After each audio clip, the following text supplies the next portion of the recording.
শৃঙ্খলা রক্ষার দায়িত্বে আছে এবং বিশ্ববিদ্যালয়ের কর্তৃপক্ষ দেখবেন যে তারা কখন ডিক্লেয়ার দিবে না দেবে, বিশ্ববিদ্যালয়ের বিষয়। আমরা শুধু আইন শৃঙ্খলা দায়িত্ব রয়েছে। ধন্যবাদ। আসলে আপনি যেমনটি প্রশ্ন করছেন, এটা কিন্তু বিশ্ববিদ্যালয় এবং ডাকসু নির্বাচন দীর্ঘ ৩৩ বছর পর যে হচ্ছে, এটা বিশ্ববিদ্যালয় প্রশাসন সহ নির্বাচন কমিশনের একান্ত এখতিয়ারভুক্ত বিষয়। এটি আসলে আমাদের মাথা ঘামানোর বিষয় না।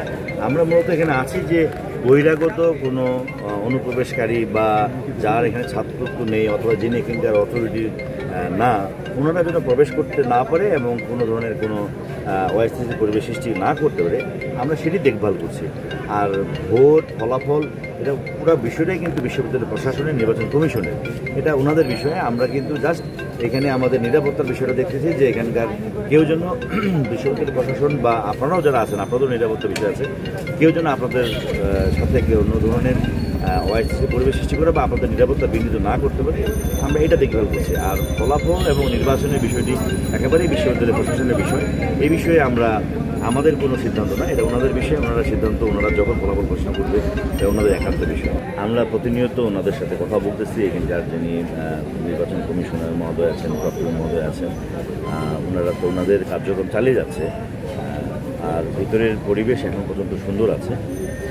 আমরা আশা করতেছি যে ওনারা যত দ্রুত সম্ভব নির্বাচনের ফলাফল ঘোষণা করবেন।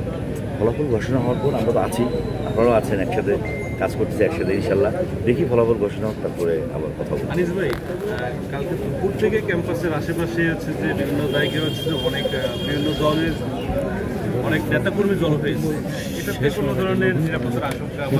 আপনি যেমনটি বললেন যে কালকে দুপুর থেকে আছে, এখন পর্যন্ত কেউ ভিতরে প্রবেশ করতে পারে নাই। আমরা তো ওইটি নিরাপত্তা দেখার জন্য এখানে আছি, যেন বহিরাগত কাউকে আমরা প্রবেশ করতে দিব না। যেমন আপনারা মিডিয়া ব্যক্তিত্ব আপনারা প্রবেশ করেছেন, যারা বৈধ পাসদের তারা প্রবেশ করেছেন, কিন্তু পুরাতন ছাত্র যিনি পাশ করে গেছেন অথবা অন্য কোনো ব্যক্তি বলবে আমরা ভিতরে প্রবেশ করতে দিচ্ছি না। এবং বাইরে অবস্থান করলে তাদের এটা ব্যক্তি স্বাধীনতা, ভিতরে প্রবেশের আমরা নিষেধাজ্ঞা আছে, আমরা দিচ্ছি যতক্ষণ পর্যন্ত না বিশ্ববিদ্যালয় কর্তৃপক্ষ অ্যালাউ করছে, ততক্ষণ আমরা কাউকে প্রবেশ করতে দিচ্ছি।